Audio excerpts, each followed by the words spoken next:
Boa noite a todos. Vamos falar um pouco sobre a Política Nacional de Combate à Desertificação e Mitigação dos Efeitos da Seca. Os participantes desse trabalho são Amanda Lima, Isabelle Dantas, Gustavo Almeida, Davi Freire, Jordan André e Samir Wallace. A desertificação é uma das piores formas de degradação socioambiental, pois além dos problemas ecológicos relacionados a ela, questões econômicas e sociais também estão relacionadas. É definida como a degradação da terra nas zonas áridas, semiáridas e subúmidas secas, e está vinculada a processos naturais, como as variações climáticas, mas principalmente com a atividade humana. Em todo o mundo, a desertificação atinge 33% da superfície do planeta, mas no Brasil, especificamente, atinge em maior escala o semiárido brasileiro. O artigo 1º da Lei nº 13.153, de 30 de julho de 2015, institui a Política Nacional de Combate à Desertificação e Mitigação dos Efeitos da Seca e seus instrumentos, e prevê a criação da Comissão Nacional de Combate à Desertificação, a CNCD. A desertificação é a degradação de terras nas zonas áridas, semiáridas e subúmidas, e ela ocorre devido a fatores naturais originais que tornam esse ambiente mais frágil e susceptível, assim como vetores, que são forças que atuam sobre esse ambiente, incluindo interferências humanas e desastres naturais agravados pela ação antrópica. E tudo isso leva a processos de desertificação, gerando perdas nas zonas susceptíveis, também na biodiversidade e na produtividade biológica, ou seja, a complexidade dessas terras agrícolas. Por isso é preciso haver um combate com um conjunto de atividades de recuperação ambiental e socioambiental, como também o uso sustentável desses recursos naturais. Isso feito através de mitigação, que são atividades relacionadas à previsão e adaptação dirigidas a esse problema, reduzindo a vulnerabilidade ambiental e socioambiental. Por isso é preciso se pensar o sistema de utilização dessa terra e ocupação do território, para evitar o processo de arenização que ocorre devido à sobreexploração dos recursos naturais, principalmente pastoreio excessivo e agricultura mecanizada em áreas de solo arenoso e sujeitas à erosão hídrica e eólica, evitando também a seca, que gera um desequilíbrio hídrico, afetando negativamente sistemas de produção e consumo.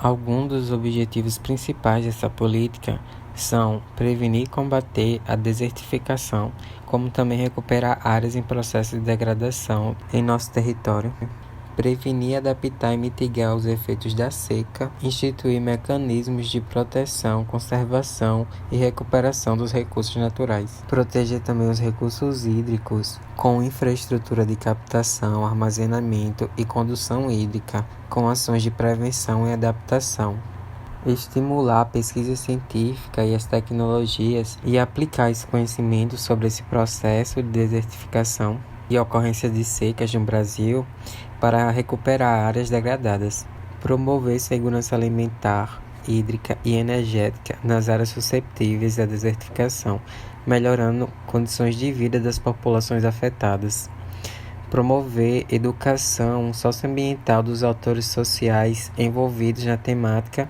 coordenar ações interinstitucionais com parceria das organizações e sociedade civil no âmbito temático, para fomentar uma produção com mais sustentabilidade, incluindo ecoagricultura, silvicultura e sistemas agroflorestais, para um desenvolvimento socioambiental sustentável nas áreas afetadas.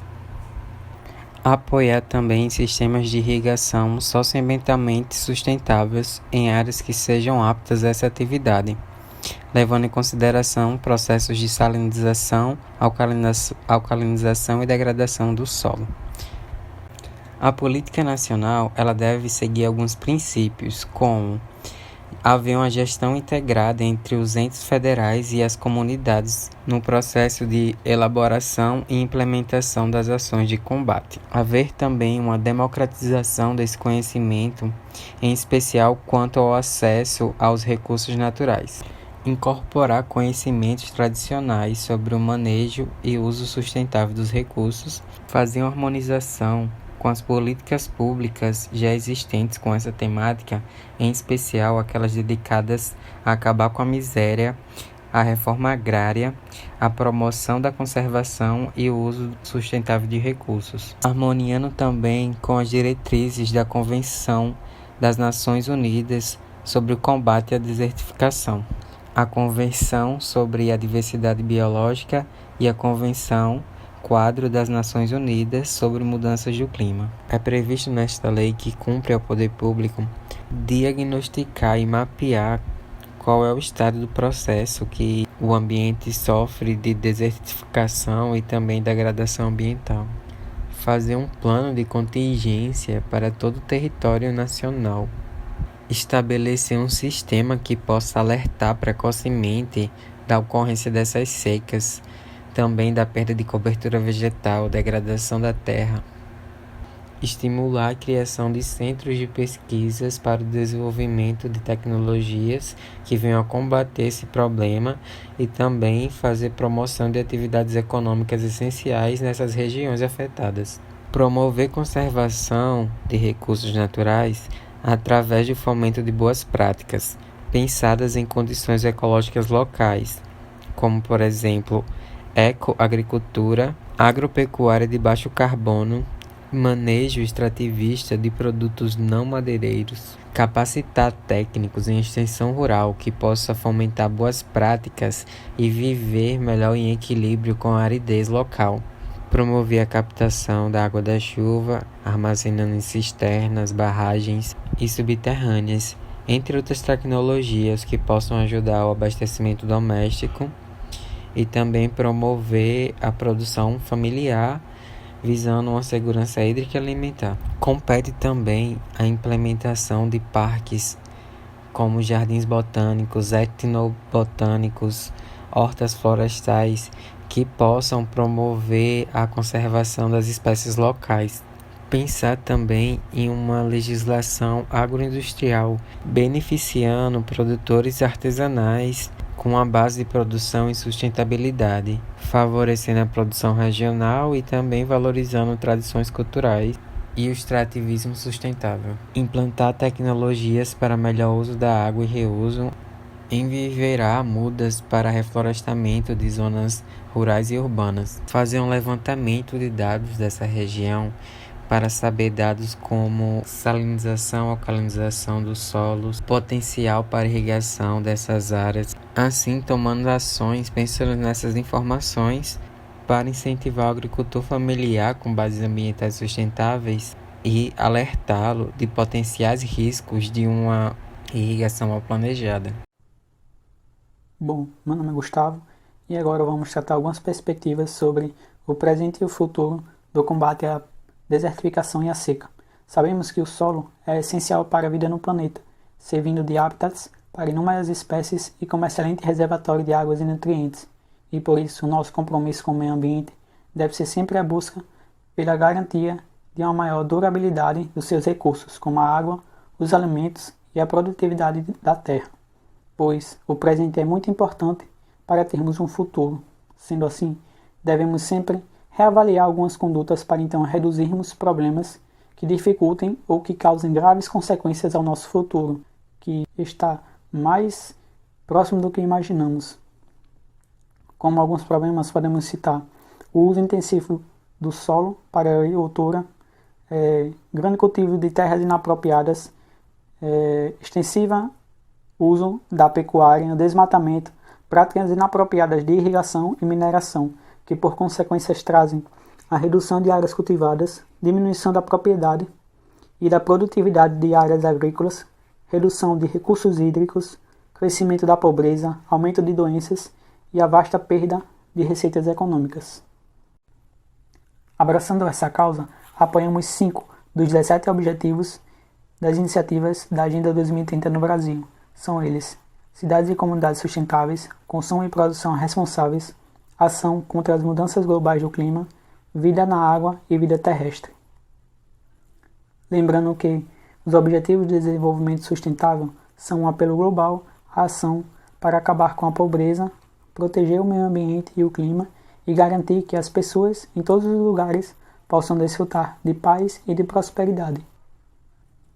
Elementos de ordem social cuja as autoridades públicas determinaram na Constituição Brasileira de 1988, onde se dispõe do seu artigo 225 sobre o meio ambiente, onde se diz que todos têm direito ao meio ambiente ecologicamente equilibrado, bem de uso comum do povo e essencial à sadia qualidade de vida, impondo-se ao poder público e à coletividade o dever de defendê-lo e preservá-lo para as presentes e futuras gerações. Assim como o terceiro parágrafo do artigo na mesma Constituição, que diz que as condutas e atividades consideradas lesivas ao meio ambiente sujeitarão os infratores a sanções penais e administrativas, independente da obrigação de reparar os danos causados. Lembrando assim o quão importante é que tanto os governos quanto a sociedade civil encarem com seriedade os problemas da desertificação e da seca e façam com que as políticas públicas sejam integralizadas, não deixando apenas para o dia 17 de julho, o dia declarado pela Assembleia Geral das Nações Unidas como o Dia Mundial de Combate à Desertificação e à Seca. Estima-se que 85% da pobreza se concentra em áreas desertificadas e ou suscetíveis à desertificação. O Brasil faz parte da Convenção das Nações Unidas para o Combate à Desertificação e Mitigação dos Efeitos da Seca. Algumas das causas da desertificação, segundo estudos da PNCD, é o desmatamento agropecuário, a mineração, técnicas equivocadas de irrigação do solo, além de fatores naturais. Podemos considerar 4 marcos principais do envolvimento do Brasil na discussão desse tema.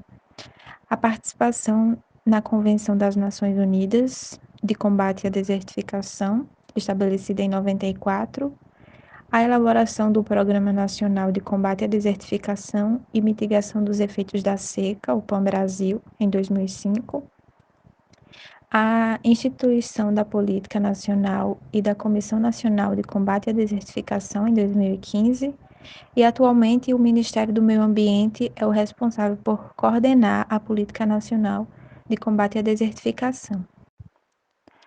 Em 2005, o governo publicou em documento o Programa Nacional de Combate à Desertificação e Mitigação dos Efeitos da Seca, o PAN-Brasil.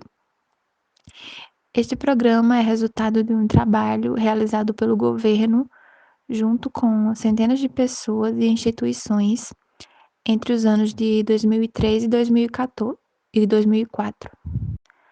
O PAN-Brasil tem como foco apoiar o desenvolvimento sustentável nas áreas suscetíveis à desertificação, o combate à pobreza e às desigualdades e a preservação e conservação dos recursos naturais. Nesse documento estão descritos os objetivos do programa. Entre eles estão criar os mecanismos institucionais de coordenação, participação e ação entre o setor público, a sociedade civil e o setor privado, formular diretrizes para a concepção, formulação e revisão de políticas e ações de apoio ao desenvolvimento sustentável das áreas suscetíveis ou afetadas por processos de desertificação, e criar institucionalidades e fortalecer a atuação das instituições responsáveis pelo combate à desertificação. Em relação à crítica à lei que foi estudada pelo grupo, a gente entendeu que ela tem um caráter muito utopista e pouco prático. A gente decidiu escolher alguns tópicos os quais a gente acha que seria decente que a lei abordasse e ela não abordou, que seria bem eficiente na prática, como, por exemplo, primeiramente, a redução de impostos sobre produtos e serviços. 85% da pobreza total do Brasil ela está localizada nas regiões que estão em desertificação ou ameaçadas de desertificação. Então, não é justo que esse tipo de pessoa, que é miserável, pague uma quantidade absurda de imposto nos produtos e serviços que elas adquirem. Se não for cortado completamente o imposto sobre as coisas que elas compram, pelo menos deve ser cortado imposto sobre bens de cesta básica. Liberdade de comércio.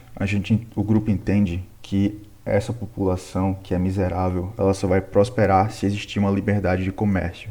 Se elas tiverem essa garantia que elas podem comprar e vender, que elas têm direito ao comércio e que elas têm direito ao enriquecimento. Estímulo ao trabalho profissional. A gente acredita que poderia acontecer um corte de imposto em relação à receita, um corte de imposto em relação à renda.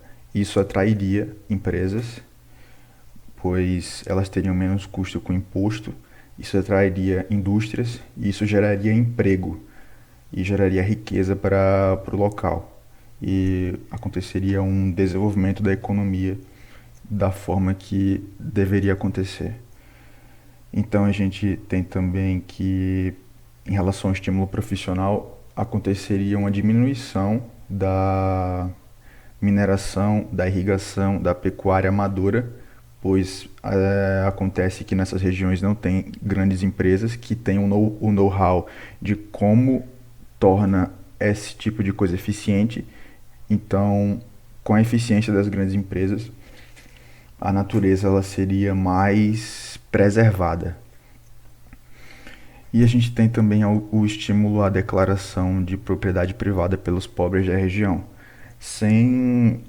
Os pobres eles não vão gastar o que eles conseguem de dinheiro no mês inteiro para declarar a propriedade privada. Não vale a pena para eles. Então a gente acredita que essa declaração ela deveria acontecer pelo menos de forma gratuita ou pelo menos com uma quantidade de dinheiro simbólica, como por exemplo o real, porque a lei pede isso, e que seja um valor baixo para que essas pessoas elas tenham essa propriedade privada, elas tenham direito a serviços básicos, porque com a propriedade privada elas vão conseguir adquirir água encanada ou energia e adquirir esses serviços básicos, como simplesmente abrir uma conta bancária ou abrir uma linha telefônica. Dessa forma, com a garantia de que a terra é deles, eles vão ter a consciência de acumular capital, eles vão ter a consciência de enriquecimento. Então é necessário que exista esse estímulo na região. Em relação ao combate e manutenção, a gente acredita que pode existir pactos, eles têm que ser pactos simples de entender, eles têm que ser pactos que não sejam burocráticos, porque a região ela já é uma região muito pobre, ela não precisa de burocracia exacerbada, e dessa forma a gente acredita que entre esse pacto que envolva as pessoas e as empresas, que sejam eles simples, a gente vai conseguir ter uma preservação da natureza e o combate à desertificação, e na manutenção a gente acredita que o Estado ele pode simplesmente ir moldando esse pacto com o desenvolvimento da economia, e assim a gente acredita que a região ela vai poder se desenvolver. Fazendo um balanço geral quanto à política nacional de combate à desertificação, ela parece ser muito bem estruturada.